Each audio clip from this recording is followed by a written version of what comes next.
चलिए मेरी बात को जरा ध्यान से सुनो। सिक्योरिटी लॉ के अंदर अब हम डिपॉजिटरी चैप्टर स्टार्ट करने जा रहे हैं, तो एक बार चैप्टर का नाम लीजिए, एक बार और, एक बार और, 3 बार नहीं बोलते हैं। चलिए जी, डिपॉजिटरी चैप्टर के अंदर अगर आप देखेंगे तो ये चैप्टर 3 पार्ट में डिवाइडेड है। एक तो डिपॉजिटरी का इंट्रो है, फिर डिपॉजिटरीज एक्ट है, और एक रेगुलेशन आ रहा होगा। जरा देखो तो, पेज उल्टा के देखो तो रेगुलेशन आ रहा है। पहले तो डिपॉजिटरी का इंट्रो है, फिर डिपॉजिटरी एक्ट आएगा, और फिर एक ना रेगुलेशन आएगा। आ गया, SEBI depository and participant regulation. तो ये चैप्टर 3 पार्ट में डिवाइडेड है, एक इंट्रो, फिर डिपॉजिटरीज एक्ट, और फिर रेगुलेशन। बात समझ में आ गई? तो चलिए शुरू करते हैं। सबसे पहले डिपॉजिटरी। देखो, डिपॉजिटरी को अब पढ़ाने में ज्यादा दिक्कत इसलिए नहीं है क्योंकि मॉड्यूल फर्स्ट में भी हल्का सा डिपॉजिटरी अब पढ़ाया जाता है कंपनी लॉ में।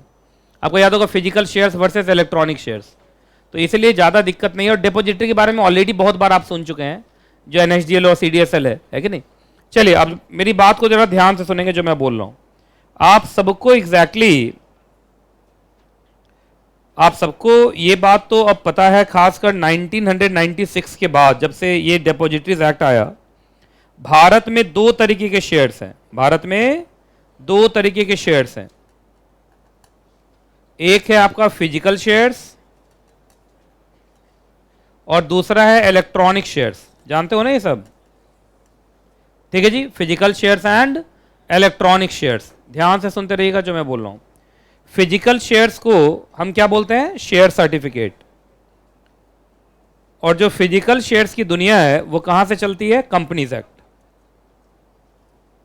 ठीक है, लेकिन इलेक्ट्रॉनिक शेयर्स को हम क्या बोलते हैं? ई शेयर्स, या इसी को हम डीमैटेरियलाइज्ड शेयर्स भी बोलते हैं, शॉर्ट फॉर्म में डीमैट शेयर्स बोलते हैं। और इलेक्ट्रॉनिक शेयर्स की सारी दुनिया कहां से चलती है? डिपॉजिटरीज एक्ट से चलती है, 1996। तो अगर हम डिपॉजिटरी चैप्टर पढ़ने जा रहे हैं, इट सिंपली मींस हम इलेक्ट्रॉनिक शेयर्स के बारे में पढ़ाई कर रहे हैं। किसके बारे में पढ़ाई कर रहे हैं? इलेक्ट्रॉनिक शेयर्स के बारे में पढ़ाई कर रहे हैं। तो इस चैप्टर में सिर्फ इलेक्ट्रॉनिक शेयर्स के बारे में बात होगी, फिजिकल शेयर्स के बारे में बात नहीं होगी, है ना।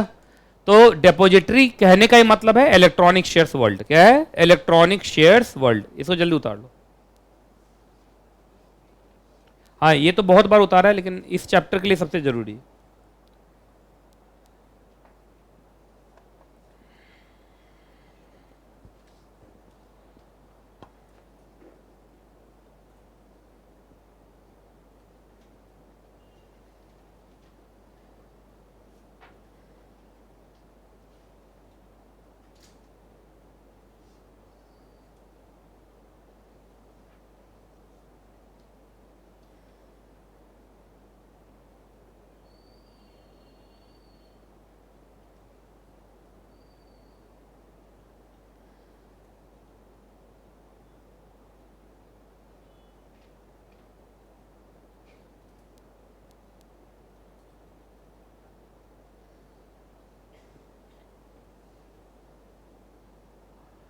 लिख लिया? तो इस चैप्टर का मतलब हो गया इलेक्ट्रॉनिक शेयर्स, है ना। इलेक्ट्रॉनिक शेयर्स की दुनिया। अभी शुरुआत में तो ये 1-2 क्लास तो बड़ा थ्योरेटिकल चलने वाला है, इसलिए थोड़ा स्पीड चलूंगा मैं। 2 क्लास के बाद ये चैप्टर अपने रंग में आएगा। इसका मतलब बच्चों को लग रहा है 3 क्लासेस लगेंगी, लेकिन क्या पता अगली क्लास में 2 बार क्लास ले लूं तो डिपॉजिटरी खत्म ही हो जाएगा। नहीं है? अच्छा ऐसा हुआ है। अच्छा पूछ रहे हो? अच्छा बताता हूँ। चलिए शुरू करें, आ जाइए जरा बताइए तो। जब से डिपॉजिटरी आया, क्या कैपिटल मार्केट के अंदर, चाहे वो प्राइमरी मार्केट हो या सेकेंडरी मार्केट हो, ज्यादा एफिशिएंट और इफेक्टिव हो गया ई शेयर्स के चक्कर में? बोलो। चलिए, ई शेयर्स का मतलब paperless form, electronic book entry, ये मतलब है ना। इलेक्ट्रॉनिक शेयर्स के बड़े फायदे हैं, वो हम अभी देखेंगे। तो ऑब्जेक्टिव क्या है डिपॉजिटरी का? To minimize the paper work. Physical को किस में कन्वर्ट कर देना? इलेक्ट्रॉनिक में कन्वर्ट कर देना। That is dematerialisation. आप तो जानते ही हैं डिमेटलाइजेशन, तो सुने हुए हो? नहीं सुने हो तो फिर से पढ़ना पड़ेगा, इस चैप्टर में तो पढ़ना है। मेन डिमेटलाइजेशन का चैप्टर तो यही है ना, डिपॉजिटरीज एक्ट, है ना। आइए, भारत में डिपॉजिटरी जो इलेक्ट्रॉनिक शेयर्स की दुनिया है उसके ऊपर दो लॉ हैं, एक तो डिपॉजिटरीज एक्ट 1996 और सेबी डीएनपी रेगुलेशन 2018। इसलिए चैप्टर 3 पार्ट में डिवाइडेड है, पहले डिपॉजिटरी का इंट्रो, फिर डिपॉजिटरीज एक्ट, फिर सेबी डीएनपी रेगुलेशन 2018। थोड़ा सा लेंदी चैप्टर है, पेजेज काफी हैं इसमें। चलिए, कोई दिक्कत? आइए, अब हम पढ़ने जा रहे हैं बेनिफिट्स ऑफ डिपॉजिटरी सिस्टम या बेनिफिट्स ऑफ इलेक्ट्रॉनिक शेयर्स। आप इसी को कंपेयर भी कर सकते हैं किससे? एग्जैक्टली फिजिकल शेयर से। ऐसे ही मैंने कराया था तुम लोगों को मॉड्यूल फर्स्ट में भी, शायद इधर फिजिकल शेयर्स लिख देंगे। तो जो इलेक्ट्रॉनिक शेयर्स के फायदे हैं वही फिजिकल शेयर्स के नुकसान है ना? तो आप इलेक्ट्रॉनिक शेयर्स और फिजिकल शेयर्स में क्या कर सकते हैं? डिस्टिंग्विशमेंट भी कर सकते हैं ना? चलिए शुरू करें। चलो देखते जाओ। क्या इलेक्ट्रॉनिक शेयर्स में बैड डिलीवरी का कोई झंझट नहीं है? बोलो नहीं। लेकिन यहां पे ऐसा झंझट होता था, फिजिकल शेयर सर्टिफिकेट होता था, उसके डिलीवरी के वक्त में परेशानी हो सकती थी। बैड डिलीवरी का मतलब शेयर सर्टिफिकेट घर पे आया, फटा हुआ निकला। आइए, फिजिकल शेयर सर्टिफिकेट के साथ बहुत सारे रिस्क हैं, खो जाना, जल जाना, है ना? उसके बाद उसके ऊपर से लिखावट मिट जाना। There are various kind of risk associated with the physical share certificate जो इलेक्ट्रॉनिक शेयर्स में नहीं है ना? यहाँ एलिमिनेशन लिख दिया ना, लेकिन फिजिकल शेयर सर्टिफिकेट में ऐसी परेशानियां होती हैं एग्जैक्टली। अच्छा, इसके बाद यहाँ ट्रांसफर एंड रजिस्ट्रेशन बहुत तुरंत हो जाता है। तुमने देखा था यहाँ T+2 डेज में काम हो जा रहा है, अब तो T+1 पहुंच रहा है। लेकिन फिजिकल में तो तुमको याद होगा लगभग 30 दिन लगा देता है कंपनी। याद होगा, शेयर ट्रांसफर डीड दो, फिर जाके वो तुम्हारा नाम, पुराने का नाम काटेगा, तुम्हारा नाम चढ़ाएगा, तुम्हारे नाम से नया शेयर सर्टिफिकेट छपवाएगा, 1 लाख झंझट है। अगला, आप अगर फिजिकल शेयर सर्टिफिकेट रखेंगे तो कंपनी आपका डिटेल मेंटेन रखती है। मालूम चला 10 कंपनी का शेयर खरीदा तो 10 कंपनी है ना? 10 कंपनी का शेयर खरीदा तो 10 कंपनी में आपका रिकॉर्ड है। पर अगर आप डिपॉजिटरी के थ्रू शेयर खरीदोगे तो सारा रिकॉर्ड आपका वही मेंटेन करेगा। तो इससे क्या फायदा होता है? किसी कंपनी को अगर बोनस इशू देना है, राइट इशू देना है, तो तुम्हारे बारे में जानकारी कंपनी किससे ले लेती है? डिपॉजिटरी से। तो आपको सिर्फ डिपॉजिटरी को अपना डिटेल देना है, डिपॉजिटरी खुद ही आपका डिटेल हर कंपनी को देती रहती है। इसका मतलब अब आपको हर कंपनी से जुड़ने की जरूरत नहीं। आप शेयर खरीद लीजिए, आपका डिटेल उटेल किसके पास है? डिपॉजिटरी के पास है। डिपॉजिटरी ऑटोमेटिकली आपका डिटेल किसको दे देगा? कंपनीज को दे देगा। अगला, सबसे बड़ा फायदा तो यही हुआ है, अगर आप मान लो 50 कंपनी का 5 लाख शेयर्स खरीदे हो तो 5 लाख शेयर सर्टिफिकेट हो जाता था। तो ह्यूज वॉल्यूम ऑफ पेपर, लेकिन अब ह्यूज वॉल्यूम ऑफ पेपर नहीं रहेगा, क्योंकि इलेक्ट्रॉनिक शेयर्स तो इंटरनेट वेबसाइट सब में रहता है, तो वहां कोई पेपर थोड़ी निकलेगा। अगला, चेंज ऑफ एड्रेस बता ही दिया था अभी। एक बार भी अगर आपका एड्रेस चेंज हुआ तो आप सिर्फ डिपॉजिटरी को बता दीजिए, डिपॉजिटरी हर वो कंपनी को बता देगा जिसके आप शेयर होल्डर हैं। लेकिन अगर फिजिकल शेयर सर्टिफिकेट होता तो आपको ही हर जगह बताना पड़ता। स्टैम्प ड्यूटी आपको याद होगा, सेक्शन 8A, 8 नहीं 8A आपको याद होगा। 8A में अगर सेकेंडरी मार्केट है और इलेक्ट्रॉनिक शेयर्स है तो आपका एग्जेम्पशन है। और यहाँ ऑड लॉट की प्रॉब्लम नहीं होती है, क्योंकि सारे के सारे शेयर फंजिबल फॉर्म में होते हैं। मन है 1 शेयर खरीदो, मन है 2 शेयर खरीदो, मन है 3 शेयर खरीदो, यहाँ लॉट में ट्रेडिंग होती नहीं है। लेकिन आपको देखो, जो आपका पब्लिक इशू है उसमें तो लॉट में शेयर्स मिलते हैं, लेकिन पब्लिक इशू प्राइमरी मार्केट है। देखिए, आप सेकेंडरी मार्केट में आ जाएंगे तो ऑड लॉट का ऐसा कोई प्रॉब्लम नहीं है। बताइए, डिपॉजिटरी कौन होता है? तो डिपॉजिटरी एक तरीके का सेंट्रल बैंक है, जहां पे सारे सिक्योरिटी कौन से फॉर्म में? इलेक्ट्रॉनिक फॉर्म में रखे रहते हैं। किसके थ्रू? डीपी के थ्रू, डिपॉजिटरी पार्टिसिपेंट। जैसे स्टॉक एक्सचेंज का ब्रोकर उसका एजेंट होता है, ऐसे ही डिपॉजिटरी का एजेंट कौन होता है? Depository participant. तो भारत में 2 डिपॉजिटरी हैं, NSDL और CDSL। जो NSDL है national securities depository limited, NSDL आपका NSE ग्रुप कंपनी है, और CDSL central depository services India limited, ये BSE ग्रुप कंपनी है। NSE और BSE, बात समझ में आई? चलिए जी, अब जरा ध्यान से सुनो जो मैं बोलता जा रहा हूं। तो डिपॉजिटरी कौन है भाई? तो अगर डिपॉजिटरी बनना है तो सबसे पहले आपको कंपनी बनाना पड़ेगा कंपनीज एक्ट में, और उसके बाद आपको सेबी से क्या लेना पड़ेगा? Certificate of registration. आपको याद होगा सेक्शन नंबर 12(1)(a) याद होगा। ये सब इंटरमीडियरी का सेक्शन है, तुम लोग पढ़ाया था कैपिटल मार्केट इंटरमीडियरी चैप्टर में। तो बस आप कंपनी बना लो और सेबी से क्या ले लो, certificate of registration, you can, है ना, conduct your business as a depository. खैर भारत में अभी सिर्फ 2 ही डिपॉजिटरी है, CDSL और NSDL। ज़्यादा पॉपुलर मुझे लगता है NSDL हो गया आजकल, है ना। आइए डीपी कौन है भाई, तो यहां देखो, इधर देखो, जैसे स्टॉक एक्सचेंज का एजेंट कौन होता है, स्टॉक ब्रोकर। बात समझ में आ गया, होता है ना, स्टॉक एक्सचेंज का एजेंट या मेंबर, यही वर्ड चलता था ना कि stock brokers are the member of stock exchange. इसी तरीके से डिपॉजिटरी का एजेंट कौन होता है, डिपॉजिटरी पार्टिसिपेंट। तो हम लोग जिससे मिलते हैं वो डीपी होता है, वो किसी न किसी NSDL या CDSL, जैसे तुम लोग को दिखा था शेर खान, शेर खान एक डिपॉजिटरी पार्टिसिपेंट है जो NSDL से भी जुड़ा हुआ है और CDSL से भी जुड़ा हुआ है।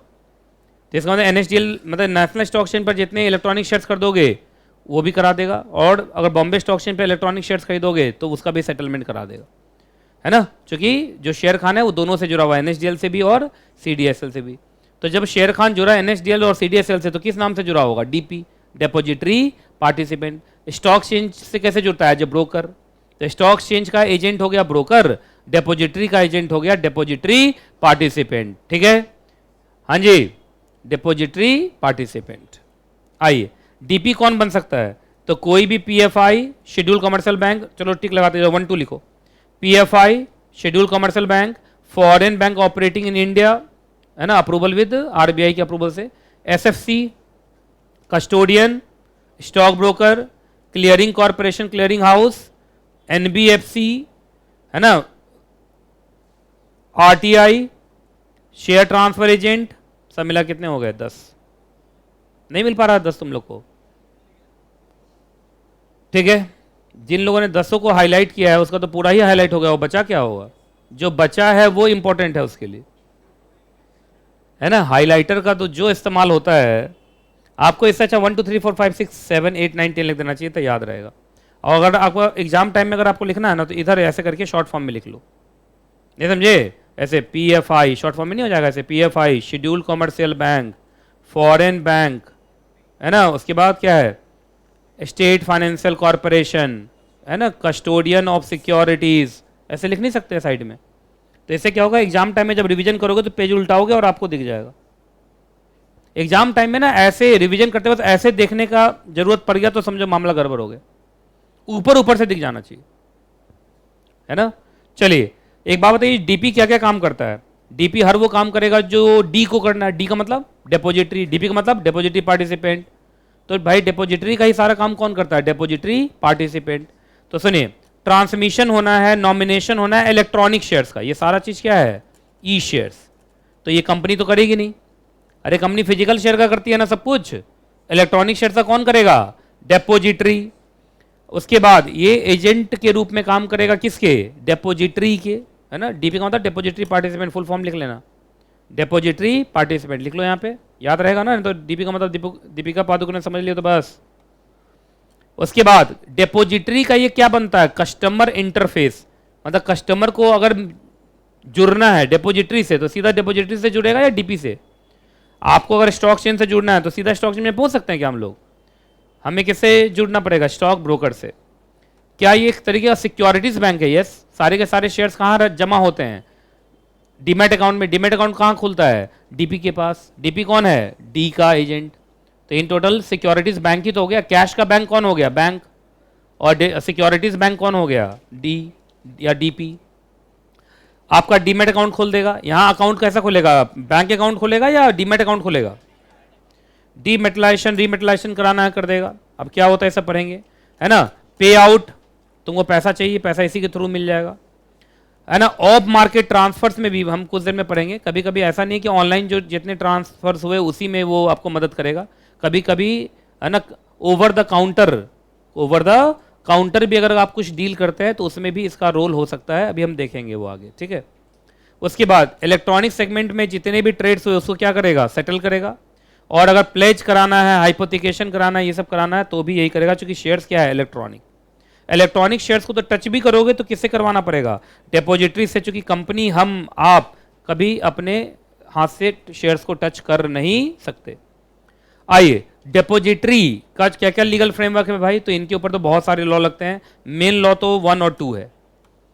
है ना, depositories act 1996 and depository DNP regulations 2018, नाम से नहीं लग रहा है, डिपॉजिटरी पे भी लगेगा और डिपॉजिटरी पार्टिसिपेंट पे भी लगेगा। उसके बाद इनके बाईलॉज होते हैं, इनके बिजनेस रूल्स होते हैं। उसके बाद ये तो है ही, ये तो खैर इनका अपना खुद का हुआ, और कुछ है जैसे कंपनीज एक्ट है, इंडियन स्टैम्प एक्ट है, सेबी एक्ट है, एससीआरए है, बेनामी ट्रांजैक्शन एक्ट है, इनकम टैक्स एक्ट है, बैंकर्स बुक एविडेंस एक्ट है, ये सारे के सारे इनके ऊपर अप्लाई होते हैं।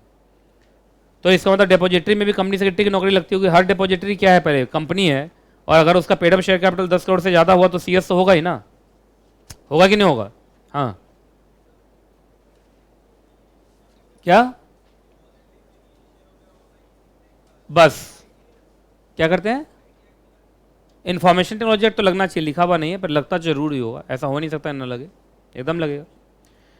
चलिए, डिपॉजिटरीज एक्ट 1996 है ना, इसमें देखते हैं कहां तक। तुम लोग को लग रहा था ना कि बहुत ज्यादा पढ़ाने वाला हूं, है ना, लेकिन बहुत ज्यादा कहां पढ़ाने वाला हूं, देखो खत्म पे आ गए। कितने पेज पढ़ाना है इसमें मुझे? लास्ट कैसे हो सकता है ये? अरे यार ऐसे कैसे हो सकता है, ये तो तुरंत खत्म हो रहा है। नहीं नहीं नहीं, मैं आगे बढ़ूंगा फिर। गलत गलत बात क्या होता है, अभी तो टाइम है पूरा, 1:45 हुआ है। अरे यार 3 बजने में तो अभी जिंदगी बाकी है। जे जे जुबान वन में चलता है, जुबान वन कोई बात नहीं, टेस्ट बदल लूंगा जुबान। अरे मुझे नहीं पता था कि तुम लोग को इतना मालूम है डिपॉजिटरी के बारे में, है ना। एक्चुअली तुम लोग क्या बोले, हाँ जानते हैं, हाँ जानते हैं, हाँ जानते हैं, तो मैं थोड़ा स्पीड अप हो गया, है कि नहीं। अच्छा फिर से कराऊं, तुम क्या बोले, क्या कौन डिपॉजिटरी, पूरा अच्छे से समझाइए, है ना। हु कैन बी डीपी, मैं बताता हूँ कहाँ तक पढ़ाऊंगा। चलो थोड़ा सा ऑल्टर हो गया, मैं आपको हाँ छोटे छोटे चीज पढ़ा दूंगा, चलो ज्यादा टफ नहीं, दिमाग पे असर नहीं होने दूंगा। ऐसे तुम लोग का आज स्टॉक चेंज चैप्टर में दिमाग बहुत यूज हुआ है, कुछ बच्चा तो बाद में मेरे से उधर जाके पूछ रहा है फ्यूचर ऑप्शन के बारे में, है ना। तो फ्यूचर ऑप्शन में एक काम करोगे अगर बोलो तो, आज तो खैर नहीं डलेगा ये गूगल ड्राइव पे, कल तक डल जाएगा। एक बार जब गूगल ड्राइव पे डल जाए ना, एक बार फिर से पढ़ लेना, ये काम कर लेना। गूगल ड्राइव की फैसिलिटी, उसका इस्तेमाल क्यों नहीं करते हो तुम लोग, है ना। आप जानते हैं जब दोबारा पढ़ेंगे तो अच्छे से समझ में आएगा, बहुत सारी चीजें छूट जाती हैं। तो फ्यूचर ऑप्शन वाली जो आज सुबह में क्लास हुई है ना, उसको दोबारा पढ़ लेना। अब ये तो अभी 2-4 पेज तक थ्योरेटिकल चलने वाला है, 2-4 पेज के बाद ये अपने फॉर्म में आएगा। तो जो थ्योरेटिकल है वो तो निकाल दूं कम से कम आज। आइए, डिपॉजिटरीज एक्ट 1996 क्यों पास हुआ भारत में? एक तो भाई इनको स्टैब्लिश करना था क्या, डिपॉजिटरी, है ना। भारत में 2 ही डिपॉजिटरी, एनएसडीएल और सीडीएसएल, अभी तक तो यही हाल है। अच्छा एक बात बताइए, इलेक्ट्रॉनिक शेयर्स आने के बाद क्या इलेक्ट्रॉनिक शेयर्स मैंडेटरी हो गया या ऑप्शन दिया जाता है कि आपका मन है तो फिजिकल में रखो, मन है तो इलेक्ट्रॉनिक में रखो? ये हमेशा ऑप्शन रहेगा। आपको हो सकता है कंपनी इलेक्ट्रॉनिक शेयर दे, पर आप रीमेटलाइजेशन करा के, क्या करा के, रीमेटलाइजेशन करा के आप उस इलेक्ट्रॉनिक शेयर्स को वापस फिजिकल शेयर्स में बदल सकते हो। आइए, उसके बाद क्या इन्होंने सिक्योरिटीज को फंजिबल बना दिया। फंजिबल क्या होता है कुछ दिन में पढ़ेंगे या अगली क्लास में पढ़ेंगे, आप इसको छोड़ दीजिए, बस समझिए अब सिक्योरिटीज क्या हो चुकी हैं, फंजिबल। अगला, क्या पब्लिक कंपनी के शेयर्स एकदम फ्रीली ट्रांसफरेबल बन गया। देखो प्राइवेट कंपनी में तुम फ्रीली ट्रांसफरेबल कभी नहीं बोल सकते, क्योंकि वहां रेस्ट्रिक्टेड ट्रांसफर होता है। बताओ section 2 clause, section 2 clause 68, section 2 clause 68, है ना। बाकी आइए, सबसे बड़ी बात आपको ये एग्जेम्प्ट कर देता है कि शेयर्स इलेक्ट्रॉनिक है तो आपको स्टैंप ड्यूटी देने की जरूरत नहीं है, section 8A of Indian stamp act. अगर भारत में आप डिपॉजिटरी का बिजनेस करना चाहते हो तो सबसे पहले आपको कंपनी बनाना पड़ेगा। कंपनी बनाने के बाद आपको लेना है certificate of commencement of business, किससे, सेबी से, ठीक है। और सेबी से कैसे मिलेगा certificate of commencement of business, ये कहां बताया गया है, सेबी डीएनपी रेगुलेशन 2018 में। सबसे पहले सेबी चेक करेगा कि आपके पास एडिक्वेट सिस्टम है कि नहीं, जिससे कि manipulation of records, manipulation of transaction ना हो। उसके बाद ही वो आपको क्या देगा, certificate of commencement of business. बाकी अगर वो तुम्हारे एप्लीकेशन को रिजेक्ट करता है तो एक बार आपको रूप देगा। रूप का मतलब reasonable opportunity of being heard, ये आपको देगा। चलिए, भारत में कितने लोग क्लास में ऐसे हैं जो डिपॉजिटरी का बिजनेस करना चाहेंगे? कुछ नहीं करना है, एकदम एक आईटी कंपनी बनाना है, फिजिकल शेयर्स को इलेक्ट्रॉनिक शेयर्स में बदलना है, ये काम करना। कितने लोग बनाना चाहेंगे? 1 2 तो ज़्यादा कुछ नहीं, 200-300 करोड़ का खर्चा आएगा बस, 400 करोड़ 500 करोड़ खर्चा आएगा, और किसी को भी मिल सकता है, मैंने पहले भी बोला बैंक से किसी को भी मिल सकता है। तो ये मत सोचा कीजिए आप कि आप नहीं कर सकते, एकदम कर सकते हैं आप। जब आप निचले स्तर का काम कर सकते हैं तो उचले स्तर का भी तो काम कर सकते हैं ना। क्या उचले होता है कि नहीं होता है? निचले का उल्टा, अच्छा ऊंचे होता है, अच्छा मैंने बोल दिया निचले और उचले, ठीक है। आइए, लेकिन इंडिया में ये कि लोग समझ जाते हैं, मैंने निचले और उचले बोला, हाँ हाँ समझ गया समझ गया समझ गया, कोई दिक्कत वाली बात नहीं। आइए, डिपॉजिटरी बनना चाहता, दो ही बच्चा हाथ उठाया, इधर से उठाया, और कौन हाथ उठाया था? दो और भी कोई है? दो, सिर्फ दो ही लोग डिपॉजिटरी बनना चाहते हैं, तो बाकी लोग एग्जाम के लिए समझो, ये लोग तो अपना फ्यूचर देख रहा है। पहले आपको कंपनी बनना पड़ेगा, कहाँ? कंपनीज एक्ट में। फिर सेबी के पास जाके रजिस्टर होइए सेबी से एज ए डिपॉजिटरी। उसके बाद जल्दी से अपना बायलॉज बनाइए और बायलॉज सेबी से अप्रूव करवाइए। उसके बाद जल्दी से अपने नीचे क्या जोड़िए? पार्टिसिपेंट जोड़िए, बिना पार्टिसिपेंट के तो कुछ होने वाला नहीं है। उसके बाद अपना सिस्टम को एकदम एडिक्वेट रखो, जिससे कि सेबी सेटिस्फाइड रहे कि तुम्हारे यहाँ कभी भी कोई भी क्या नहीं होगा, घपला या कुछ भी ऐसा नहीं होगा। और उसके बाद जिंदगी भर किसको मानते रहिए? इस दो लॉ को मानते रहिए। बोलो कौन कौन? Depositories act and SEBI DNP regulation 2018। Bylaws of depository याद होगा, जैसे स्टॉक एक्सचेंज का बाईलॉज होता है, या क्या इनके भी बाईलॉज पहले सेबी से अप्रूव्ड होंगे? फिर वही बात, क्या सेबी के पास पावर है कि खुद चाहे तो अमेंड कर दे, रिवोक कर दे आपके बाईलॉज को? बोलो। अच्छा, जनरली लोग बाईलॉज में लिखते क्या, पहले बताइए आप। जो सिक्योरिटी इलेक्ट्रॉनिक शेयर्स में बदलेगा, देखो एंट्री इनटू सिक्योरिटी या एंट्री इनटू डिपॉजिटरी का मतलब होता है वो सिक्योरिटी अब किस में कन्वर्ट होने जा रहा है? इलेक्ट्रॉनिक्स। तो किसको हम होने देंगे, किसको हम होने नहीं देंगे? अब ये किसी एरे गैरे सिक्योरिटीज को इलेक्ट्रॉनिक में कन्वर्ट नहीं करता है, कुछ एलिजिबल सिक्योरिटीज हैं सिर्फ वही कन्वर्ट होते हैं किस में? इलेक्ट्रॉनिक मोड में। आइए, सिक्योरिटीज की डीलिंग, इलेक्ट्रॉनिक शेयर्स की डीलिंग कैसे होगी ये लिखा रहेगा। कोई पार्टिसिपेंट बनना चाहता है तो उसका एलिजिबिलिटी क्राइटेरिया क्या है, ये सारी चीजें इनकी कहां लिखी रहेंगी? बाईलॉज में। डीमेटलाइजेशन का क्या प्रोसेस होगा? उसके बाद जो पार्टिसिपेंट्स हैं और बेनिफिशियल ओनर है, तुमको ये भी याद होगा इलेक्ट्रॉनिक शेयर्स की दुनिया में शेयर होल्डर को क्या बोलते हैं? Beneficial owner. याद है ना? ये जानते हो कि भूल गए तुम लोग ये सब? इलेक्ट्रॉनिक शेयर्स की दुनिया में share holder stated like beneficial owner, तो उनके इंटरेस्ट की रक्षा करना। कौन बेनिफिशियल ओनर को हम एडमिशन देंगे, किसको हम विड्रॉल देंगे? मतलब अगर मान लीजिए कोई ऐसा शेयर होल्डर है जिसको यहाँ बेनिफिशियल ओनर कहा जा रहा है जो फ्रॉडुलेंट है, तो हो सकता है कि उसके शेयर्स को क्या कर ले ये लोग? फ्रीज कर ले, जैसे माल्यास का हुआ होगा, नहीं हुआ होगा? आइए अगला। उसके बाद डिक्लेरेशन है, शेयर होल्डर की मीटिंग है, अदर मैटर ऑफ इंटरेस्ट है, ये कैसे बताया जाएगा? क्योंकि कोई भी कंपनी आपके घर पे नोटिस ऑफ जनरल मीटिंग भेजेगी, आपका एड्रेस तो डिपॉजिटरी से लेगी वो। उसके बाद डिविडेंड का डिस्ट्रीब्यूशन होना है, इंटरेस्ट का होना है, और भी कोई मॉनेटरी बेनिफिट्स हैं, ठीक है। क्योंकि रजिस्टर्ड मेंबर कौन होता है? डिपॉजिटरी। तो रजिस्टर्ड मेंबर के नाम से तो बहुत बार इसके पास आ गया होगा, तो इसलिए ये फिर आगे क्या कर देता है? फॉरवर्ड कर देता है किसको? बेनिफिशियल ओनर को। अगर इलेक्ट्रॉनिक शेयर्स में प्लेज या हाइपोथिकेशन होना है तो कैसे होगा? और जो कंट्रोल स्टैंडर्ड्स हैं जैसे ऑडिटिंग, रिव्यूइंग, मॉनिटरिंग, इन सब के बारे में बातें लिखी रहेंगी कहाँ? इनके बाईलॉज में। बाईलॉज तो इंटरनल रेगुलेशन होता है ना, so as to run the depository, so as to run the depository. अब आइए डिपॉजिटरी सिस्टम। देखिए, depository system function much like a banking system. अब बताओ तो दोनों में सिमिलैरिटी क्या है? दोनों में सिमिलैरिटी ये है, ध्यान से देखिएगा, जैसे ये लिखा हुआ है, बैंक के अंदर क्या रहता है? कैश। डिपॉजिटरी के अंदर क्या रहता है? सिक्योरिटीज। लगभग बैंक ही है, लगभग ये क्या है? बैंक ही है। आइए, बैंक भी आपको याद होगा ट्रांसफर करता है फंड बिटवीन अकाउंट्स, जैसे तुम चेक दे देते हो, एक अकाउंट से पैसा दूसरे अकाउंट में भेज देता है, ऐसे ही डिपॉजिटरी भी सिक्योरिटी एक डीमेट अकाउंट से दूसरे डीमेट अकाउंट में भेज देता है। और यहां पे एक होता है आपका एक होता है DIP, है ना, डीमेट इंस्ट्रक्शन स्लिप या डिलीवरी इंस्ट्रक्शन स्लिप, उसके थ्रू रहता है। जैसे यहां देखो, यहां किसकी जरूरत होगी? चेक। एक अकाउंट से दूसरे अकाउंट में ट्रांसफर करने के लिए किसकी जरूरत होगी? चेक या ऑनलाइन। यहां पे एक वर्ड होता है DIP, डिलीवरी इंस्ट्रक्शन स्लिप लिख दो, DIS लिख दो, है ना, ठीक है। नहीं, DPI अंदर अलग चीज है। डिलीवरी इंस्ट्रक्शन स्लिप चेकबुक की तरह होता है, DIS delivery instruction slip, delivery instruction slip. आजकल तो ऑनलाइन ही हो जाता है, आजकल कौन यूज करता है? DIS लिखा, डिलीवरी इंस्ट्रक्शन स्लिप, उसके थ्रू चाहें तो आप एक डीमेट अकाउंट से शेयर उठा के दूसरे डीमेट अकाउंट में ट्रांसफर करवा सकते हैं। जैसे बैंक के अंदर एक बैंक अकाउंट से दूसरे बैंक अकाउंट के अंदर क्या करते हैं आप, पैसा ट्रांसफर करवाते हैं। तो यहाँ बैंक में होता है चेक, यहाँ होता है DIS। क्या होता है, DIS, याद रहेगा, ठीक है। चलिए बाकी आपको याद होगा, चाहे वो बैंक हो चाहे वो डिपॉजिटरी हो, क्या एक्चुअल हैंडलिंग होती है फंड या सिक्योरिटीज की ट्रांसफर होते वक्त? कभी ऐसा देखा है कि एक बैंक से पैसा निकल रहा है, हवा में निकल के दूसरे बैंक में घुस रहा है? किसी भी एंट्री होता है।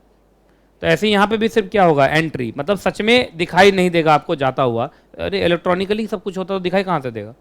सिर्फ गेम क्या होता है, एंट्री, नहीं क्रेडिट और डेबिट। ऐसे यहाँ पे भी क्या होता है, क्रेडिट और डेबिट। जिसके अकाउंट से कटेगा शेयर्स वो हो जाएगा डेबिट, जिसके अकाउंट में जाएगा शेयर्स वो हो जाएगा क्रेडिट। लेकिन क्या सच में शेयर्स उड़ता हुआ नजर आएगा? तो उड़ते हुए जा रहा है, ऐसा कभी भी होगा नहीं। आइए, और दोनों ही अकाउंटेबल होंगे। बैंक में डकैती हो गई तो क्या बैंक कह सकता है कि तुम्हारा वाला पैसा ले गया हो?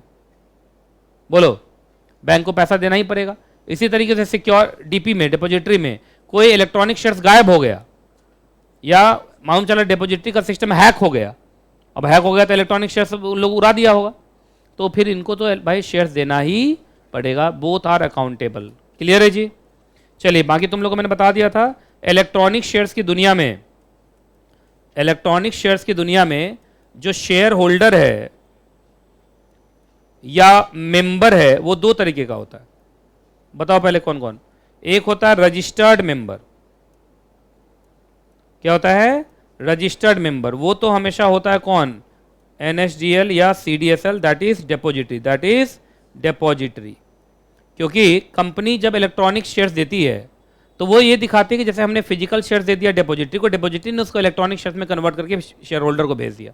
तो कंपनी को खुद मालूम नहीं होता है कि उसका फिजिकल शेयर इलेक्ट्रॉनिक शेयर्स में कन्वर्ट होकर किसको पहुंचा है, वो सिर्फ किसको पता होता है, डिपॉजिटरी को। तो इसका मतलब कंपनी के रजिस्टर ऑफ मेंबर पे डिपॉजिटरी ही दिखता है उस शेयर का शेयर होल्डर, लेकिन वो शेयर सच में डिपॉजिटरी का तो होता नहीं है, वो तो शेयर होल्डर का होता है। तो जो रियल शेयर होल्डर होता है उसको बोलते हैं बेनिफिशियल ओनर। क्या बोलते हैं? Beneficial owner. क्या ये एक्चुअल शेयर होल्डर है? बोलो, एक्चुअल शेयर होल्डर या रियल शेयर होल्डर? ठीक है, कोई दिक्कत? तो जल्दी से उतार लो इसको। तो ई शेयर्स की दुनिया में शेयर होल्डर दो तरीके का मिलेगा, रजिस्टर्ड और दूसरा आपका बेनिफिशियल ओनर। रजिस्टर्ड मेंबर को आप रजिस्टर्ड ओनर भी लिख सकते हैं।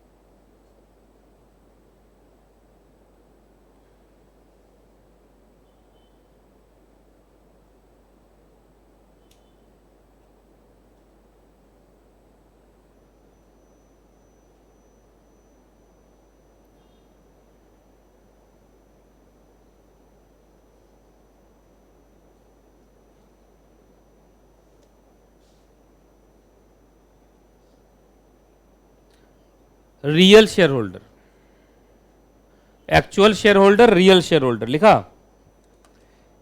चलिए देखिए, इधर देखिए लिखा है, हैंडराइटिंग समझ में आ रहा है ना? नहीं आ रहा? आ रहा है।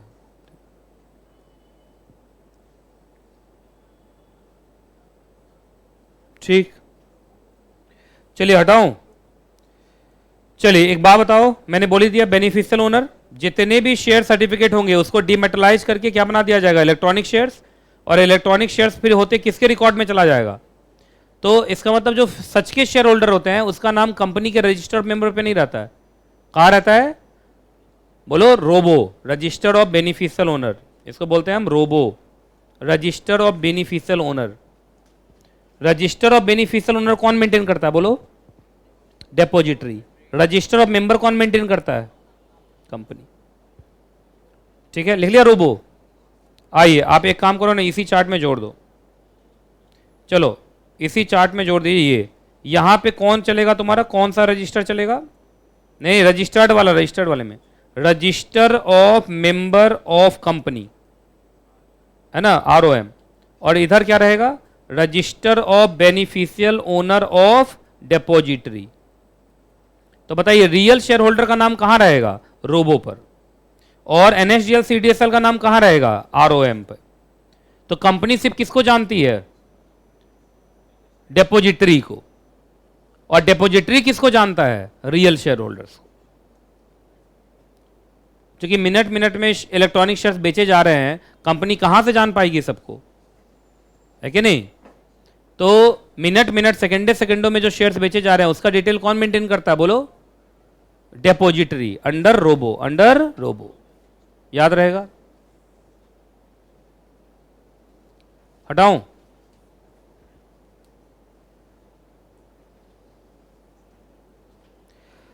चलिए एक बात बताइए, जो रजिस्टर्ड ओनर होगा, जो डिपॉजिटरी है, क्या उसके ऊपर कोई राइट एंड लायबिलिटीज आएंगी, नहीं। राइट एंड लायबिलिटीज तो किसके होंगे बताओ, ये तो बेनिफिशियल ओनर के ही होंगे। किसके होंगे, बेनिफिशियल ओनर के ही होंगे। तो राइट एंड लायबिलिटीज तो बेनिफिशियल ओनर के होंगे ना, तो सिर्फ रजिस्टर पर चढ़ाने के लिए कंपनी ने NSDL CDSL को चढ़ा दिया है, क्योंकि कंपनी को मालूम है नहीं कि हमारा शेयर अभी किसके पास है ना। तो मिनट मिनट सेकंड सेकंड में इलेक्ट्रॉनिक शेयर स्टॉक एक्सचेंज पे बेचे जा रहे हैं, तो उसका डिटेल कौन मेंटेन कर सकता है, बोलो, ओनली द डिपॉजिटरी। तो इसका मतलब जो सच के शेयर होल्डर होते हैं, they are entered on the ROBO of depository and not on the ROM of company. ROM of company पर सिर्फ क्या लिखा रहता है कि हमने इतने फिजिकल शेयर्स किसको दिए, NSDL को। अब NSDL इलेक्ट्रॉनिक शेयर्स में कन्वर्ट करके कितने लाखों लोगों को दिए है, वो कंपनी को पता होता नहीं है। अब बोला सर कंपनी को पता नहीं होता तो कंपनी डिविडेंड कैसे देती है, तो जब डिविडेंड देती है कंपनी तो रोबो मंगवा लेती है। क्या मंगवा लेती है, रोबो। रिकॉर्ड डेट पे क्या मंगवा लेती है, रोबो, और रोबो देख के समझ में आ जाता है। फिजिकल शेयर होल्डर्स का तो डिटेल कंपनी खुद मेंटेन कर लेती है, लेकिन इलेक्ट्रॉनिक शेयर्स का सारा डिटेल कहाँ रहता है, रोबो पे, तो उसको बार बार क्या मंगवाना पड़ता है, रोबो। रोबो समझ में आ गया, रजिस्टर ऑफ बेनिफिशियल ओनर। चलिए अब बताओ डिपॉजिटरी और कस्टोडियन दोनों में क्या डिफरेंस है, पहले दोनों में सिमिलैरिटी क्या है पहले बताइए। दोनों में सिमिलैरिटी ऊपर लिखा हुआ है, लिखो सिमिलैरिटी, और नीचे डिफरेंस है। कस्टोडियन भी तुम्हारा याद होगा सिक्योरिटी का कस्टडी रखता है ना, और डिपॉजिटरी भी तुम्हारे इलेक्ट्रॉनिक शेयर्स का कस्टडी रखता है। तो सुनने में दोनों एक जैसा लग रहा है, पर एक जैसा तो है, पर दोनों में डिफरेंस है। जो डिपॉजिटरी है वो एक अकाउंट से दूसरे अकाउंट में शेयर ट्रांसफर भी कर सकता है, पर कस्टोडियन कभी ट्रांसफर नहीं कर सकता है। कहां लिखा हुआ ये चीज, depository can legally transfer but custodian can not, बस यही डिफरेंस है। बाकी तो कस्टोडियल सर्विस दोनों ही देता है, चाहे वो डिपॉजिटरी हो या कस्टोडियन, है कि नहीं। हाँ ये भी कह सकते हैं कि जो डिपॉजिटरी है उस पर अलग एक्ट लगता है, कस्टोडियन पर अलग लॉ लगता है। चलो भाई ध्यान से सुनो, सबसे पहले हेडिंग बोलो तो, अगर आप डीमैट मोड मतलब डीमेटलाइज्ड मोड, डीमैट मोड का मतलब इलेक्ट्रॉनिक मोड, लिखो इलेक्ट्रॉनिक मोड, डीमेटलाइज्ड मोड या इलेक्ट्रॉनिक मोड लिखिए, लिख दिया। याद रखना सबसे पहले मैंने बोला था कि इलेक्ट्रॉनिक शेयर्स आने के बाद भी ये मैंडेटरी नहीं है, ऑप्शनल है। हाँ कंपनी आपको जरूर शेयर इलेक्ट्रॉनिक फॉर्म में देगी, आप रीमेटलाइज करके उसको किस में रख सकते हैं, फिजिकल शेयर्स में रख सकते हैं। तो याद रखिए सबसे पहले यहां बोला इट इज नॉट नेसेसरी कि सारे के सारे शेयर्स आपका हमेशा डिपॉजिटरी मोड में, ऐसा जरूरी नहीं है। यहाँ इन्वेस्टर के चॉइस को क्या दिया गया है, सुप्रीमेसी। अगर उनका मन जहां जैसे रखने का मन रखे, मन में है फिजिकल रखने का फिजिकल रखे, मन है डिपॉजिटरी रखने का डिपॉजिटरी रखे, डिपॉजिटरी मतलब इलेक्ट्रॉनिक, ठीक है। हाँ लेकिन ये जरूर है कि जब भी कंपनी नया पब्लिक इशू लाएगी, तो जब भी कंपनी अब नया शेयर देगी तो वो तो इलेक्ट्रॉनिक फॉर्म में ही होगा, कोई बात नहीं। इलेक्ट्रॉनिक फॉर्म में आपको शेयर्स मिल रहे हैं, बाद में किस में कन्वर्ट करवा लो, बताओ आप कैसे करवा लोगे, रीमेटलाइजेशन हो जाएगा ना, रीमेटलाइजेशन। आप रीमेटलाइजेशन करके उसको वापस किस में डाल सकते हैं, बोलो, अब फिर फिजिकल से इलेक्ट्रॉनिक होना है, डीमेटलाइज करा लो। तो रीमेटलाइजेशन डीमेटलाइजेशन ये तो चलते रहने वाली चीज है, जब मन करे तब करवा लो, ये तुम्हारे पास चॉइस है। हेडिंग बोलो, एक क्वेश्चन है इसको पढ़ो, is dematerialisation compulsory, the answer is general rule, the answer is no. लेकिन मैंने बता दिया था अगर फ्रेश इशू हो रहा है या लिस्टेड सिक्योरिटीज के अंदर मार्केट ट्रेड्स हो रहा है तो वो तो ऑनलाइन मोड में ही होगा। अब स्टॉक एक्सचेंज पे जो शेयर्स की ट्रेडिंग होती है वो सब ऑनलाइन ही होता है ना, तो ट्रेडिंग तो ऑनलाइन में ही होगी, फिजिकल का कैसे करोगे बताओ। स्टॉक एक्सचेंज पर जितने भी शेयर्स की ट्रेडिंग हो रही है सारे इलेक्ट्रॉनिक शेयर्स है कि नहीं, हाँ ये लेकिन जरूरी है कि मैंडेटरी नहीं है, आपका मन है तो आप रीमेटलाइज करा के वापस उसको किस में कन्वर्ट कर सकते हैं, फिजिकल शेयर्स में कन्वर्ट कर सकते हैं। चलो बताओ कौन कौन से शेयर्स को तुम इलेक्ट्रॉनिक शेयर्स में बदल सकते हो, तो all kind of, all types, equity है, डेट है, equity share, preference share, partly paid up share, bond, debenture, commercial paper, certificate of deposit, G-sec, कोई भी लिस्टेड अनलिस्टेड प्राइवेटली प्लेस्ड किसी को भी आप चाहें तो फिजिकल से किस में बदलवा सकते हैं, इलेक्ट्रॉनिक में बदलवा सकते हैं। कोई दिक्कत, कोई परेशानी, कोई दुख, बताओ जल्दी से। ये सब थ्योरेटिकल है तो इसमें मैं क्या ही रोकूंगा फिर, बताओ। आइए हेडिंग बोलो, ऐसा लग रहा है कि यहाँ चैप्टर खत्म ना हो जाए। नहीं खत्म तो नहीं होगा, रेगुलेशन तक पहुंचने की कोशिश करूंगा। ज्यादा हो गया, रेगुलेशन कहां आ रहा है? अच्छा मैंने 3 पेज बोला था, कहां तक पढ़ा दिया अभी? नहीं नहीं 6 पेज तो नहीं पढ़ाया होगा। मुझे नहीं पता था कि मेरा बच्चा सब इतना ब्रिलियंट है, मैं वो सोच के बोल दिया कि शुरू से बेस पूरा, लेकिन ये लोग बोला हाँ हाँ समझ में, एनएसडीएलसीटी बताइए बताइए, सब कुछ पता है हमें, है ना।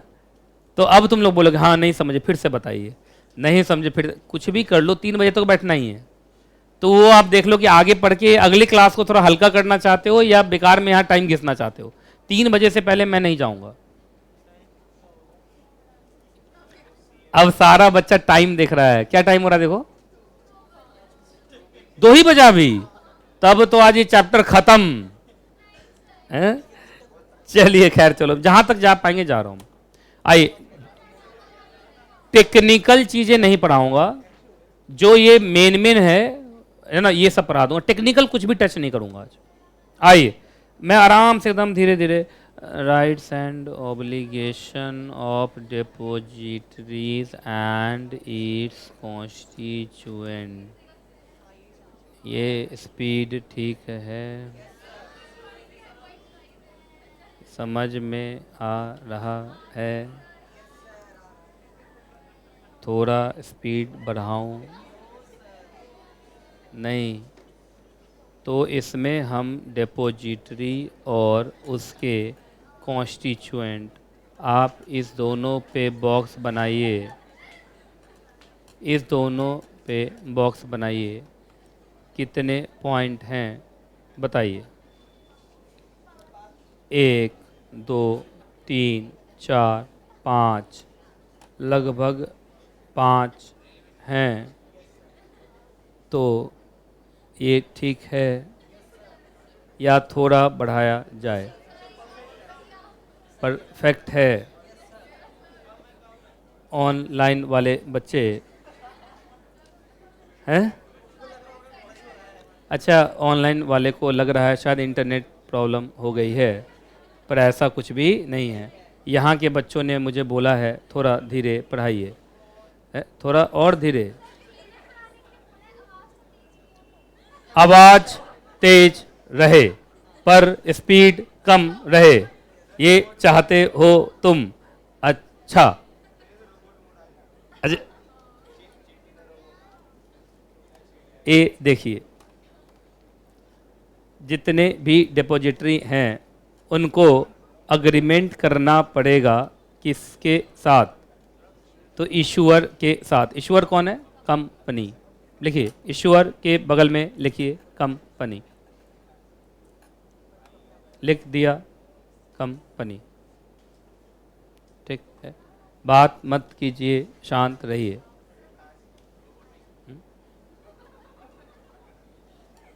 ए पॉइंट कंप्लीट। बी पॉइंट में देखिए डिपॉजिटरी को एक ट्राई पार्टी अग्रीमेंट करना पड़ेगा, है ना। ट्राई पार्टी अग्रीमेंट कर, बहुत देर हो गया, कहीं मेरा कुछ खिसक गया होता तो मैं सही बोलता। नहीं नहीं ज्यादा एक्टिंग नहीं करने का, है ना। ट्राई पार्टी अग्रीमेंट का मतलब कितने पार्टी होते हैं बताइए? 3 पार्टीज लिखो, 3 पार्टीज लिखो, लिखिए 3 पार्टीज। अब 3 पार्टीज कौन कौन है देखो यहां पे। पहला पार्टी तो हो गया इशूअर, ठीक है। दूसरा उसका शेयर ट्रांसफर एजेंट, है ना, ये हो गया ना, इशूअर, शेयर ट्रांसफर एजेंट, और तीसरा तो खैर डिपॉजिटरी खुद भी तो है। हो गया 3 पार्टी। तो एक ट्राई पार्टी एग्रीमेंट करना पड़ेगा।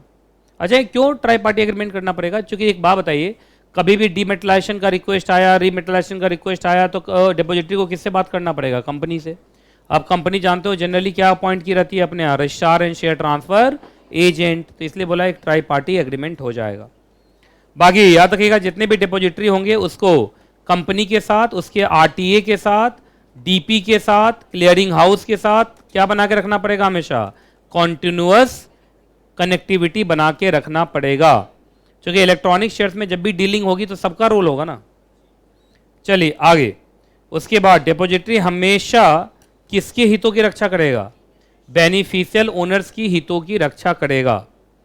बाकी डिपॉजिटरी को कुछ रिकॉर्ड्स मेंटेन करने पड़ेंगे, जैसे कितने डिमेटलाइजेशन हुए, कितने रीमेटलाइजेशन हुए, ट्रांसफरर ट्रांसफरी का क्या नाम है और डेट ऑफ ट्रांसफर क्या है, बेनिफिशियल ओनर का रजिस्टर, यही है रोबो, ये ना ROBO, register and index of beneficial owner. Company बनाती है रजिस्टर ऑफ मेंबर और ये लोग क्या बनाता है? Register of beneficial owner.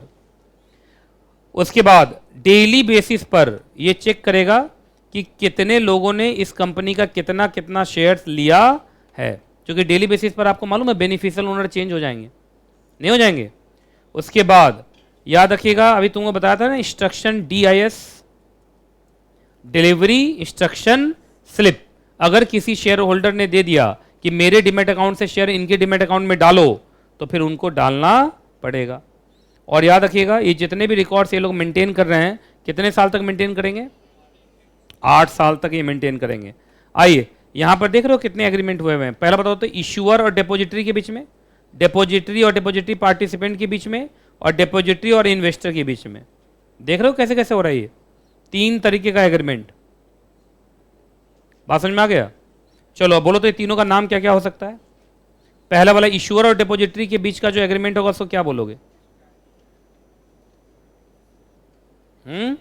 Standard legal agreement तो तीनों में लिखा हुआ है, इसको बोलते हैं डिपॉजिटरी एग्रीमेंट, जिसमें कंपनी राइट देगी किसको? डिपॉजिटरी को, कि तुम मेरे फिजिकल शेयर्स को कन्वर्ट करके इलेक्ट्रॉनिक शेयर्स के फॉर्म में इशू कर सकते हो। चलो डिपॉजिटरी और उसके पार्टिसिपेंट में कौन सा एग्रीमेंट होगा? Agency agreement. एजेंसी का मतलब प्रिंसिपल एजेंट। डिपॉजिटरी क्या हो गया इस केस में? प्रिंसिपल, और ये क्या हो गया? एजेंट। बात समझ में आ गया? अच्छा, डीपी और इन्वेस्टर के बीच में कौन सा एग्रीमेंट होगा? Client agreement. क्योंकि डीपी का कस्टमर क्या होता है? क्लाइंट ही तो होता है। तो तीनों एग्रीमेंट का नाम लिखवा दिया। बोलो डिपॉजिटरी एग्रीमेंट किससे किसके बीच में होगा? डिपॉजिटरी और डीपी के बीच में क्या होगा? और डीपी और इन्वेस्टर के बीच में क्या होगा? बात समझ में आ गया? तो ये 3 एग्रीमेंट्स होते हैं अंडर डिपॉजिटरी। ठीक है, चलिए आगे चलते हैं। डिपॉजिटरी आपको क्या क्या सर्विस दे सकता है बताओ? अकाउंट का मतलब डीमेट अकाउंट।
आवाज आ रही है? अब आ रही है आवाज? यस, बैटरी चेंज वाला था।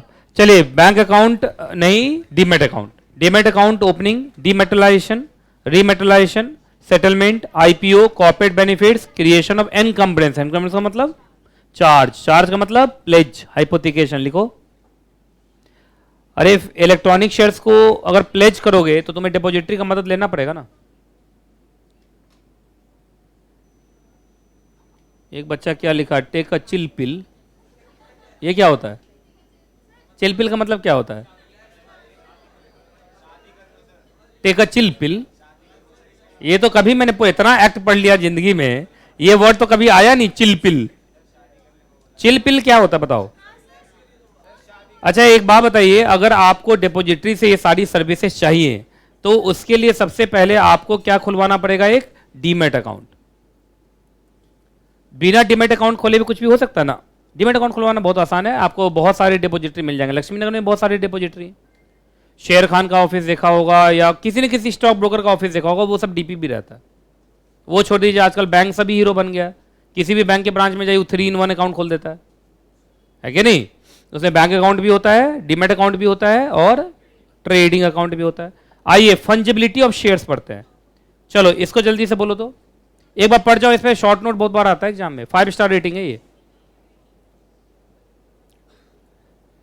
सारे के सारे बच्चे, किसी को कुछ भी पूछना है तो पूछ लिया करो, शर्माया मत करो। ऐसे भी तुम लोग बेशरम बन के रहते हो, पढ़ाई के मामले में तो बेशरम ही होना चाहिए, मैं ये बोल रहा हूं।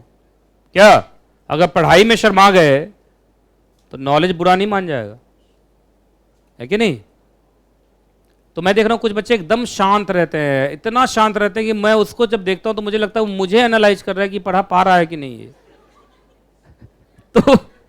तो इसलिए जो है, सारा बच्चा कुछ ना कुछ एक्टिविटी किया करो, कुछ पूछा करो। मतलब कुछ लोग इतने गंभीर हैं क्लास में कि मुझे लगता है वो मुझे जज कर रहे हैं कि हाँ ठीक ही लग रहा है, ये ठीक ठाक नॉलेज है इसको, ऐसा कुछ बच्चे रिएक्शन देते हैं। तो प्लीज हाँ थोड़ा सा बोलते रहिए कुछ, थोड़ा बच्चे हो ना तुम लोग, अभी क्यों इतना मेच्योर बन जा रहे हो? छोटे छोटे बच्चे हो अभी, मेच्योरिटी के लिए तो जिंदगी तुम्हें मेच्योर बना देगा एक समय के बाद। कम से कम अभी जिंदगी मौका दे रहा है, बच्चे बन जाओ, है कि नहीं? खूब खेलो, है ना, आंखों से अटखेलिया करो, मुंह से बोलो, बॉडी ऐसे ऐसे हिलाओ, है ना, हर चीज करो, क्योंकि जिंदगी तो बाद में निराश करने वाली है ना, वो आपको पता चलेगा। वैसे मैं चाहता हूँ जिंदगी भर आपका सब कुछ अच्छा रहे, लेकिन जिंदगी में कभी कभी ऐसे सिचुएशन आते हैं जब आप निराश हो जाते हैं। ये जो तुम्हारा स्टूडेंट लाइफ है ना, ये लाइफ वापस कभी नहीं मिलेगा, इसलिए इसमें खुश रहा कीजिए, क्लास में खूब खुश रहा कीजिए। चलो एकदम खुश हो गए, एकदम 32 दांत दिखा के, चलो इधर देखो, पूरे 32 दांत दिखाई देने चाहिए। 1-2 दांत टूटा हुआ कोई दिक्कत नहीं है। बचपन में जब दांत टूट जाता था ना, तो हम लोग उस दांत को लेके मिट्टी के अंदर गाड़ के उस पर 3-4 बार इधर उधर वो करते थे, क्या बोलते हैं उसको, चल के उधर जाते हैं, चल के इधर आते हैं। हाँ, और बचपन में मुझे लगता था यहाँ दांत का ना एक पौधा उगेगा, हाँ उसे बीज डाल दिया, अब दांत का पौधा उगेगा, आराम से तोड़ के लगा लिया करेंगे, है ना। अच्छा अब अगर दांत टूट गया तो नहीं आएगा वापस? अच्छा अच्छा अच्छा, वो बचपन में ही आता है। बचपन में दांत तोड़ने बड़ा मजा आता, दांत ना जीभ से तोड़ लेते, थोड़ा सा खिसकाए पहले, थोड़ा कर करके उसमें घुसते थे अंदर, और एकदम कोने पर लटका रहता था। उसमें एक डर क्या होता था, कुछ खाए कहीं उसी के साथ। अच्छा ऐसा होता है बहुतों के साथ, क्या खाते खाते ही दांत भी अंदर चला जाता है? होता है ऐसा? फिर तो ऑपरेशन करना पड़ता होगा निकालने के लिए। अच्छा नहीं तो छोड़ दो, चलो इधर देखो, आप ऑपरेशन नहीं करना पड़ता तो ठीक है, मैं समझ गया। आइए अब जरा ध्यान से सुनो जो मैं बोल रहा हूं, पढ़े लिखे लोग समझ जाते हैं, है ना। चलिए, फंजिबिलिटी ऑफ शेयर्स। एक बात बताओ, बचपन में तुम लोगों ने ये क्या बोलते हो, फंगस बोलते हो, और एक को क्या बोलते हो, फंजाई बोलते हो या फंगी बोलते हो? फंगी बड़ा सुनने में अजीब लगेगा, क्या फंजाई बोलते हो? बचपन में पढ़े हो गए, किस में था पहले बताओ तो? बायोलॉजी में था। अच्छा पहले बताइए, जो फंगस होता है, क्या जो फंजाई जिसको कहते हो, क्या वो इंटरचेंजेबल होता है? मतलब उसका कोई खास ऐसा रूप नहीं होता है, वो मतलब नहीं, पहचान में नहीं आ पाता जल्दी, सब एक जैसा ही लगता है? नहीं नहीं, ऊपर से मैं बता रहा हूं, है ना। अगर हाँ, उसको उसको उसको पहचानना थोड़ा मुश्किल होता है, सब एक जैसा ही लगता है। अमीबा में भी ये बात है, क्योंकि अमीबा का कोई शेप ही नहीं होता है, अमीबा का कोई शेप नहीं होता है। अरे साइंस नहीं, एक्चुअली फंजिबिलिटी पढ़ाने के लिए हल्का सा मुझे साइंस में घुसना पड़ रहा है। चलिए इधर देखिए, अच्छा मैंने बोला ना बोलने के लिए, तो आप सब कुछ कुछ बोलेगा, है ना। चलिए, हाँ हाँ, नहीं नहीं, बोलते रहो बोलते रहो, ठीक है। अरे इधर देखो, इधर देखो, हाँ जी, अरे ये तो सुनने के लिए परेशान है क्या, बोलो, सुनो, इधर छोड़ो, कुछ नहीं बोलो, गाली दे रहा था, इधर देखो, है ना। आइए सुनिए, ऐसे ही यहां पे एक बड़ा, इसका मतलब है कि इंटरचेंजेबल, 100% इंटरचेंजेबल, लिखो तो ब्रैकेट में कहीं, 100% इंटरचेंजेबल। अब बताता हूं इसका मतलब क्या, मैं बताता हूं, इधर देखो, शांत शांत, मत बात करो इधर, हाँ जी, इधर देखिए, सुनो, एक बात बताइए, जो करेंसी नोट्स होते हैं, क्या होते हैं एग्जैक्टली, करेंसी नोट्स होते हैं ना, वो भी फंजिबल फॉर्म में होते हैं। कैसे फंजिबल फॉर्म में होते हैं, सो देखो, मालूम चला सुबह सुबह का टाइम था, ये बच्ची मेरे पास आई, नाम भूल गया है, रिया, पूरा क्या नाम है, रिया, अच्छा ठीक है, सुनो, रिया मेरे पास सुबह सुबह आई, एकदम सुबह सुबह मॉर्निंग में पहले, बोले सर 10 रुपए का लोन दीजिए, 10 रुपये क्या दीजिए, लोन दीजिए, चाय पीना है, ठीक है। मैंने देखा हालत बहुत ख़राब है, देख के लग रहा है कि लगता है काफ़ी डिस्टर्ब लग रही है, चाय पिएगी तो ठीक हो जाएगी, तो 10 रुपये का लोन मैंने इनको दिया मॉर्निंग में, ठीक है। तो CSNKJ ने एक 10 रुपये का नोट दिया, किसको एग्जैक्टली, रिया को दिया, और 10 रुपये का नोट आपको मैं बना देता हूँ,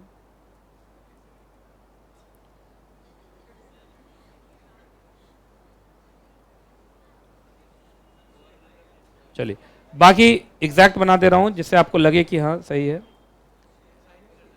हाँ, अब आइए, हर बैंक नोट का एक नंबर होता है, इस बैंक नोट का नंबर था 420,00,230, मान लो ऐसा था, अब जानते हो ऐसे धीरे धीरे छोटा हो जाता है, ठीक। शाम में ये बोली थी शाम में लौटा दूंगी आपको, ठीक है, शाम में कहीं से चोरी की पैसा और ये लौटाने आ गई, तो रिया CS नितेश कुमार जायसवाल को पैसा लौटा रही है, 10 रुपये का नोट दे रही है, RBI ₹10, लेकिन इस बार जो एग्जैक्टली नोट नंबर है वो अलग है, 840, 420, फिर से 420। अब मैं कह रहा हूं नहीं, मुझे तो वही नोट चाहिए जो सुबह में दिया था। क्या ये दोनों रेडली इंटरचेंजेबल, 100%, एकदम पूरा 100% मैच कर रहा है, एकदम 100% मैच कर रहा है। अरे नंबर से क्या फर्क पड़ता है यार, क्योंकि ये सब फंजिबल फॉर्म में है, एक के बदले दूसरा फुल्ली इंटरचेंजेबल है। तो याद रखना, इसी तरीके से यहां क्या होगा, इधर देखिए, आप DP के पास गए डीमेटलाइज कराने के लिए, क्या कराने के लिए, डीमेटलाइज, तो डीमेटलाइज कराने जाओगे तो इनको अपना शेयर सर्टिफिकेट दोगे, मालूम चला शेयर सर्टिफिकेट नंबर 420 था तुम्हारा, तुमने दे दिया, इन्होंने वो शेयर सर्टिफिकेट फाड़ के फेंक दिया होगा, और उसके बदले तुमको क्या दे दिया, ई शेयर्स, ठीक। कुछ दिन के बाद, 10-15 साल के बाद, तुम ई शेयर्स लेके गए और DP को बोले रीमेटलाइज कर दो, क्या कर दो, रीमेटलाइज, तो रीमेटलाइज करके इन्होंने इलेक्ट्रॉनिक शेयर्स को क्या कर दिया होगा, एक्सटिंग्विश कर दिया होगा, उसके बदले फिजिकल शेयर सर्टिफिकेट दिया आपको। लेकिन इस बार जो शेयर सर्टिफिकेट है उसका नंबर 840 है, तो तुम बोले नहीं नहीं, जो जमा किया था वही चाहिए, मिलेगा, बोलो क्या वो एग्जैक्ट शेयर सर्टिफिकेट मिलेगा, या जो अलग मिलेगा वो भी एज इक्वल है।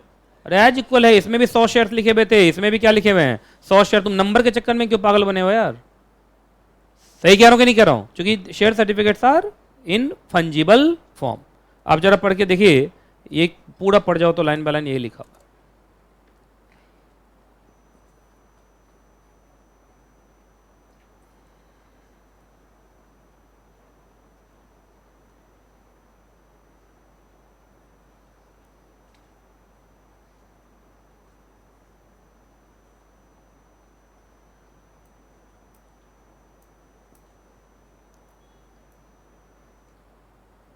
पढ़ लिया, इसमें लास्ट में लिखा हुआ है कि आप बैंक में जब पैसा जमा करने जाते हैं तो नोट अलग हो सकता है, लेकिन जब आप बैंक से पैसा निकालने जाते हैं तो नोट अलग हो सकता है।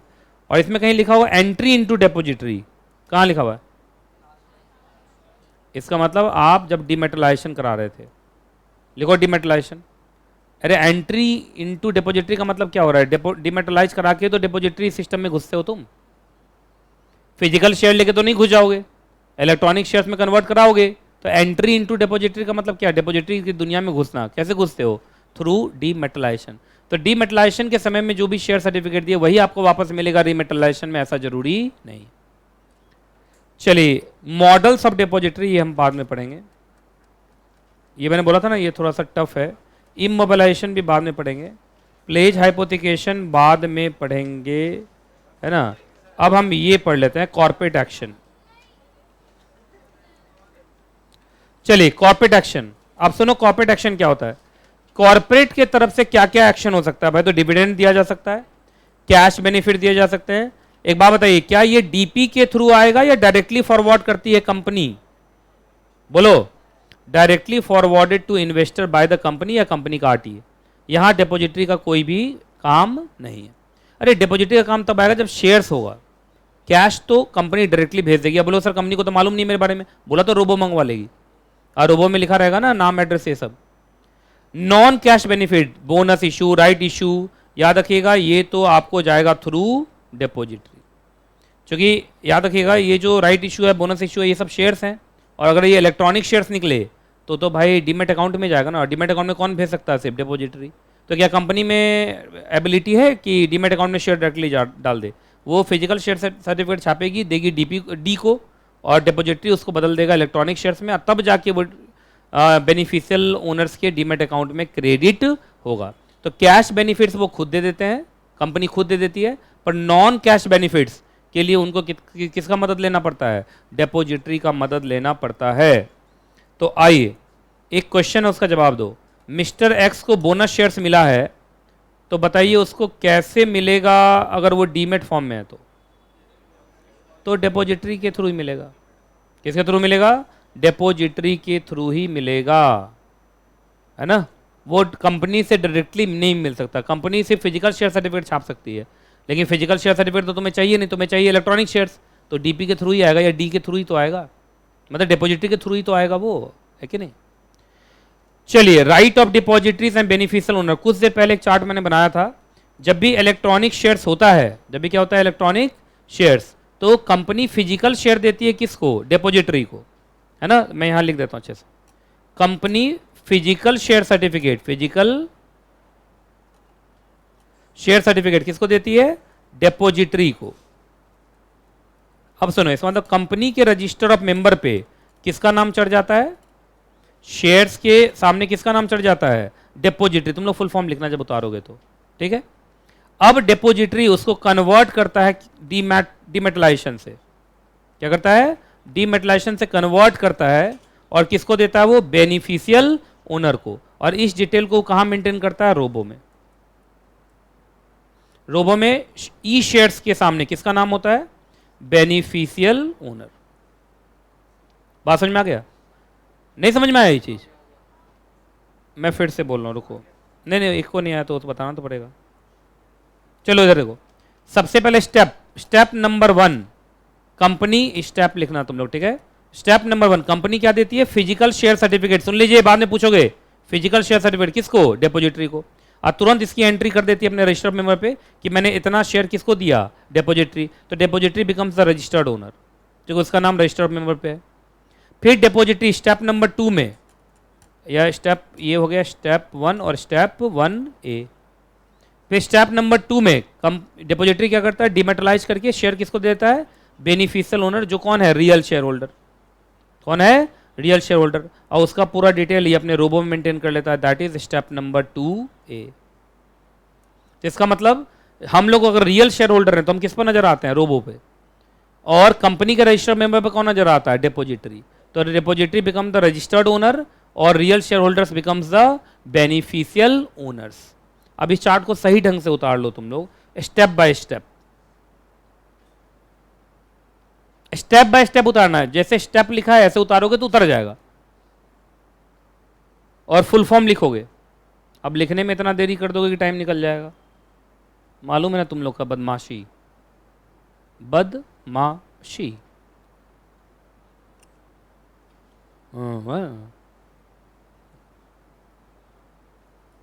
चलिए हो गया, हटाऊं। ये तो मैंने पहले भी बताया था, कुछ देर पहले भी।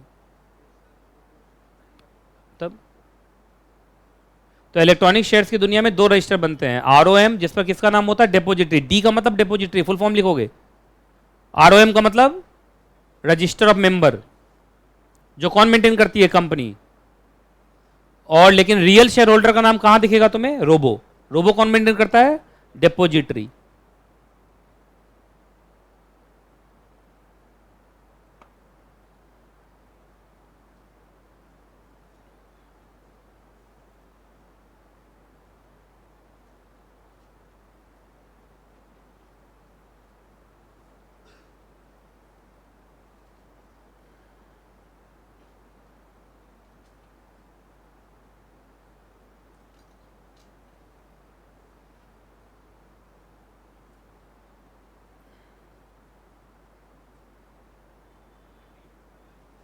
डीमेटलाइजेशन लिख देना तुम लोग।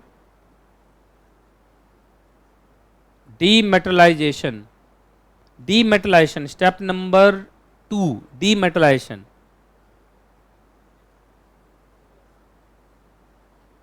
सही बनाया हो ना चार्ट? गलत तो नहीं बना दिए?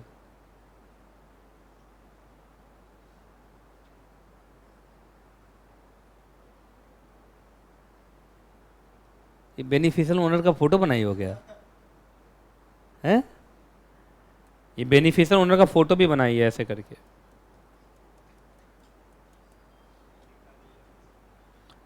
लिख लिया सबने? तो बताओ, अगर हम लोग शेयर होल्डर बनेंगे तो हमारा नाम कहां जाएगा? रोबो। और हमारे बिहाफ पे किसका नाम रहेगा कंपनी में? डिपॉजिटरी। चलिए आ जाओ। अब आपको मालूम होगा, ये बोल ही दिया यहां पे कि हर डिपॉजिटरी को एक क्या मेंटेन करना है? ROBO. Register index of beneficial owner, यहां लिखो रोबो, लिखो यहां। यही सेक्शन है रोबो का, सेक्शन 11 है ना। और याद रखिएगा, जो रोबो यहां मेंटेन होगा वही register and index of member माना जाएगा as per company act, as per company act. तो इसका मतलब जब भी तुम किसी लिस्टेड कंपनी का सेक्रेटरी ऑडिट करने जाओगे तो तुम 2 रजिस्टर मांगोगे। क्या क्या? रजिस्टर ऑफ मेंबर, उसमें फिजिकल शेयर होल्डर्स की सारी कहानी होगी, और रोबो भी मंगवाओगे जिससे तुम्हें इलेक्ट्रॉनिक शेयर्स की सारी कहानी तुम्हें प्राप्त हो जाएगी। तो दोनों का ऑडिट होगा, register of member and register of beneficial owner. चलिए आगे क्या है? रेगुलेशन आ गया। तो अगली क्लास में तो ये 2 घंटे में खत्म हो जाएगा चैप्टर। मुझे लगता है डीमेटलाइजेशन पढ़ ही लेते हैं। 3 ऑडिट है, 3 ऑडिट कर जाए। 20 मिनट्स बचे हैं बस। अच्छा, 2:31 से 3 बजने में 20 ही मिनट बचते हैं, ये मुझे अब पता चला आज। अच्छा, क्या चीज छूट गया पीछे, मैं देख रहा हूँ। अच्छा इसके बाद अगला चैप्टर कौन आ रहा है? हाँ, क्वेश्चन पूछो, क्वेश्चन पूछो।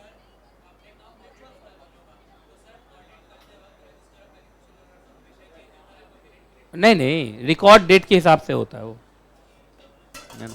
अरे तुम उठ भी गए?